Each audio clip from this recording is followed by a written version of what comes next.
Bueno, buenas tardes. Muchísimas gracias por invitarnos a participar en esto, ¿no? Porque por otra parte es un tema sumamente interesante el hecho de poder hablar de algunas obras que en realidad donde los arquitectos éramos verdaderamente protagonistas. O sea, el ciclo de ustedes es muy interesante porque lo que está en definitiva plantea es algo que nosotros hace mucho tiempo que pensamos de que por qué los arquitectos hemos dejado de participar en las grandes obras, fundamentalmente en todo aquello que tenía que ver con las obras grandes obras de infraestructura. En parte tiene que ver con que no hay, pero cuando las hay, tampoco es como en aquellos años fantásticos que ustedes de alguna manera están repasando, que son los años 70, donde evidentemente había muchísimo trabajo, fue una época donde hubo muchos concursos, donde los arquitectos participamos mucho. Es gracioso porque ustedes están convocando algunas obras donde nosotros también estuvimos, asociados con Antonini Bonain, por ejemplo, o el tema de la Villa Ituzaingó, que ustedes, que es Yacyretá, que ustedes los convocaron a Moscato y Yere, que también trabajamos juntos en eso. Y, tenía que ver con que los arquitectos, no solamente los arquitectos, nos juntábamos, como es el caso del Mercado Central, con otros profesionales, con ingenieros básicamente, porque había muchas que eran obras de ingeniería. Entonces los arquitectos participábamos en muchísimas obras de infraestructuras, como fueron la Villa del Chocón, o sea, las obras civiles de obras de infraestructura, como fue el caso de la Villa del Chocón, que es el mismo equipo que hizo el Mercado Central sumando a Antonini y Bonain también. Con lo cual, si quieren, yo puedo pasar ahora a que empecemos a mirar un poco y yo voy a desarrollar este cuento de el mercado central. El mercado central es justamente una obra que, hasta acá, ahí va. O sea, esto es un poco, este es nuestro estudio hoy, lo que terminó siendo Urgel, Penédo Urgel, pero que tiene un origen en estos años que les estoy contando, y específicamente una de esas primeras obras es el Mercado Central, que es por el que ustedes me convocaron, que ven que es del año 72. En esos años es lo que yo les decía. El estudio aquel entonces era Jauró y Urgel, yo era muy chiquito, yo recién empezaba a trabajar con Jauró y Urgel, que después devino en Urgel, Facio, Penédo Urgel. Facio cuando murió quedó Urgel, Penédo Urgel. Pero trabajábamos con Arturo Viñoli, que era una ingeniería civil, con Federico Camba, y era este proyecto que eran los que hacían todo lo que tenía que ver con infraestructuras. Eh, eran, porque este tema que nos convoca es básicamente es una gran obra de ingeniería, es una gran obra de ingeniería con diseño, digamos, que es lo que aportábamos nosotros. Esto, como ven ahí, fue un concurso, pero fue un concurso de antecedentes, no de proyecto, una obra muy grande, 190.000 metros, y estaba básicamente destinado a todo lo que era el reemplazo del mercado de abasto. Hoy para ustedes el mercado de abasto es un shopping, pero en realidad era el mercado proveedor de todo lo que tenía que ver con los alimentos, el suministro de alimentos para la ciudad de Buenos Aires. En esa época, simultáneamente, en París se estaba desmantelando también Leal, que dio paso a que se hiciera, son proyectos simultáneos, porque incluso Urgel viajó a París para conocer el proyecto de Rungis. Rungis es un gran mercado, muy parecido a esto en la forma de ocupación de suelo y en lo disperso que es y las naves. Y un poco nosotros aprendimos de eso y de ese conocimiento planteamos esto. Rungis quedaba entre París y Orly, o sea, un aeropuerto, y este también queda entre Buenos Aires y Ezeiza. Y todo esto que ustedes ven coloreado, este era el master plan, que ven que acá había todavía zonas que estaban indeterminadas, y todas las que están pintadas de colores, estos son proyectos que corresponden a otros, pero estas básicamente, que eran los 190.000 metros, de las naves de comercialización, que había dos tipos fundamentalmente, si bien eran de distinto tamaño. las más grandes, que son básicamente obras que son de hormigón, etc. Y acá les muestro esta figura que viene a ser algo así como una pieza arqueológica, qué sé yo, porque en realidad en esa época no existían los renders, hacer una maqueta de esta magnitud a nosotros nos resultaba sumamente complejo, casi imposible, y este es un dibujo todo hecho a mano que hicimos Alberto Petrina y yo, que éramos muy chiquitos, teníamos 26 años, 25 años, qué sé yo, y lo hicimos todo porque era la única manera de poder mostrar eso que antes era un plano de colores para que lo pudieran entender. Y siguiendo con esta cosa casi arqueológica, ustedes ven que está todo dibujadito y utilizando unos films que había, que son esos grises, que se llamaba cipatón, que ustedes no tienen ni idea de lo que es, pero era la forma en que en realidad en aquel momento había algunos de colores que se podían usar para ilustrar.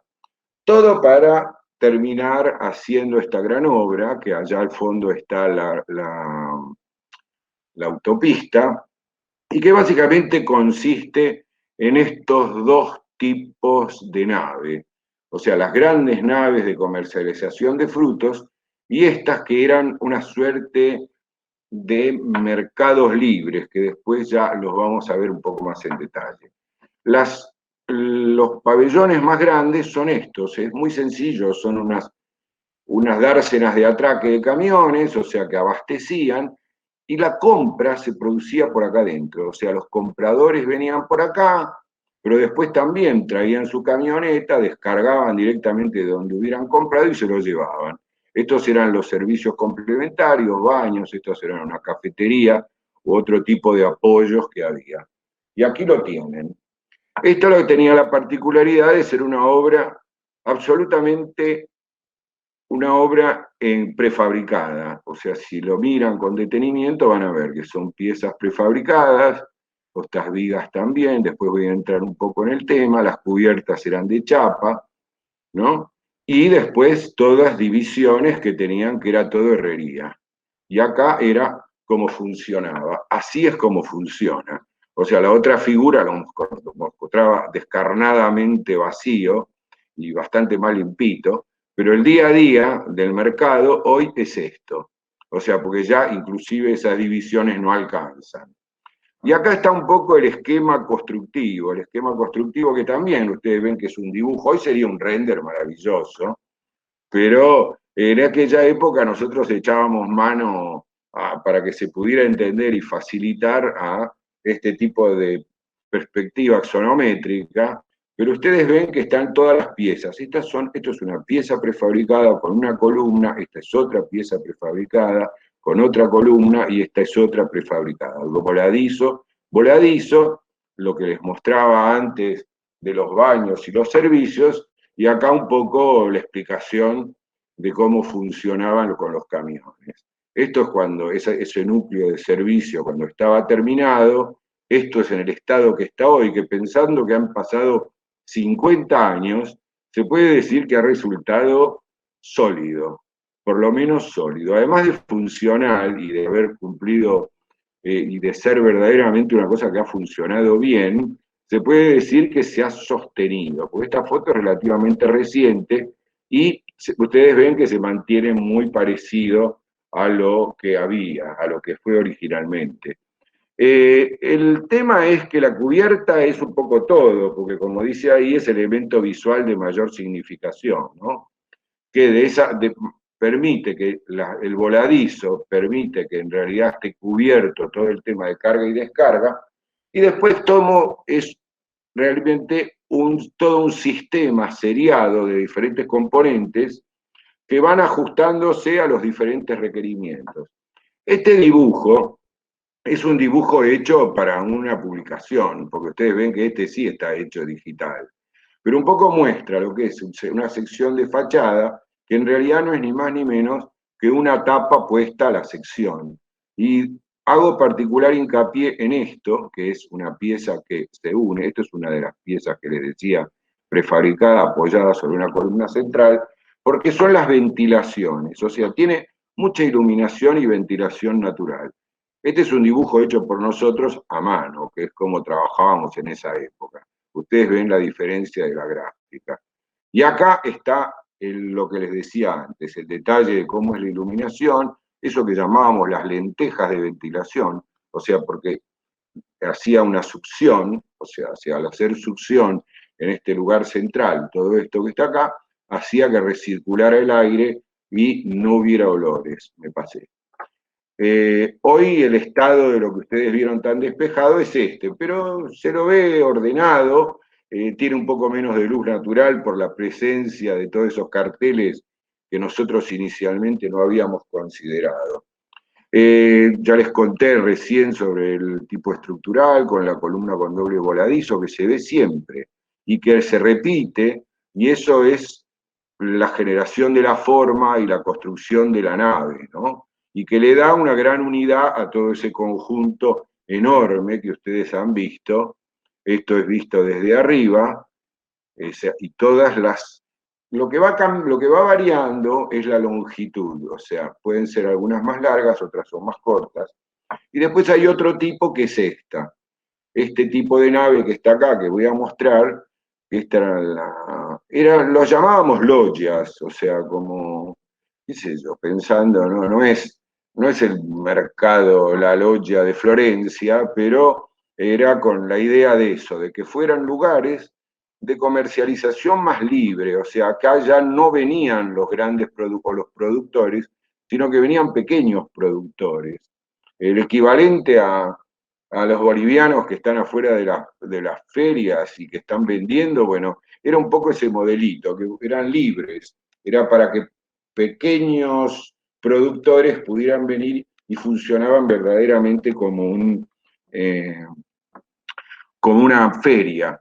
Si los otros, los que están aquí detrás, básicamente el protagonista es el hormigón, acá es el metal, o sea, esta estructura metálica, y esto, que es poliéster reforzado con fibra de vidrio, que es exactamente lo mismo que usamos en estas piezas moldeadas que están acá. Lo que pasa es que los otros están coloreados. Acá, mira, lo que acabo de decir está bien en esta figura. Esto es el poliéster reforzado con fibra de vidrio y estas son las logias del mercado que acá tienen cómo funcionaban. Ustedes ven que en realidad acá no hay una comercialización mayorista, o sea, esto es público que acudía directamente a comprar como si fuera una feria de barrio. Era una gran feria de barrio donde está la ventaja, está en los precios que se podían conseguir, que era significativamente más barato que las de una feria de barrio. A diferencia de esto, que era donde se movían, ustedes ven que acá no hay público, acá son solamente, directamente estos son tipos que están acarreando, estos son verduleros o fruteros, son profesionales del aprovisionamiento de los almacenes, de las verdulerías, había pocas cadenas de supermercados en aquel entonces, pero también acudían a estos pabellones. Y acá está un poco los dos modelos que yo les acaba de plantear recién, y es como un concepto bastante simple de naves que se repiten, lo que es enorme, son 190.000 metros. Yo no sé si nosotros creo que no volvimos a hacer una obra tan grande como esta, como obra civil. Sí hemos hecho obras grandes, pero tan grande como esta creo que no. Y hoy es esto. Fíjense que en realidad la densidad que tiene hoy de uso y lo que pasó con las logias. Las logias se convirtieron también en lugares cerrados, o sea, por ahí atrás quedaron así que estos que ustedes veían como grises en la planta inicial, se fueron haciendo otro tipo de galpones, se fue perdiendo esta unidad, creció para otros lados, pero aquella idea de compatibilizar con la feria, que había con ese tipo de modelo de feria, fue absorbido por básicamente el tema de la venta al por mayor. Y bueno, esto es todo, o sea, es un repaso bastante rápido, simple y sencillo de lo que ha sido esta obra, de la cual nosotros nos sentimos muy contentos. Lo importante de todo esto es volver a destacar ese tema que planteábamos y que es que este tipo de obras en las que los arquitectos éramos protagonistas y muchas veces, curiosamente, liderábamos esos equipos, esas grandes obras de infraestructura, los arquitectos estábamos presentes. Con el tiempo, ese desempeño nuestro de los arquitectos se fue desdibujando. Y es un tema que a nosotros como estudio siempre nos quedó una duda de a qué se debía, ¿no? Y la verdad que llegamos a una conclusión muy simple, y que es que los arquitectos dejamos de ser considerados por la política. O sea, en realidad esas obras eran obras que eran por decisiones políticas y nos convocaban a nosotros, porque nosotros acompañábamos con nuestros proyectos a esas grandes obras de infraestructura. Y ahora no jugamos más. Ese es un fenómeno muy particular, porque es cuando uno mira en el mundo y ve las grandes obras que ves, de los grandes estudios, de los estudios que no son tan grandes, o qué sé yo, los españoles que tienen mucha... Fíjense que en general son obras que tienen que ver con esas, con obras que tienen que ver con el Estado, con grandes empresas, pero mayoritariamente con el Estado, y que son iniciativas públicas y donde los arquitectos son convocados. O sea, eso es un debe que tenemos los arquitectos, algo sobre lo cual deberíamos en la facultad, en las instituciones de los arquitectos, con la almohada, así como nosotros lo charlamos en el estudio, replantearnos un poco cómo podemos recuperar ese protagonismo. Muchas gracias.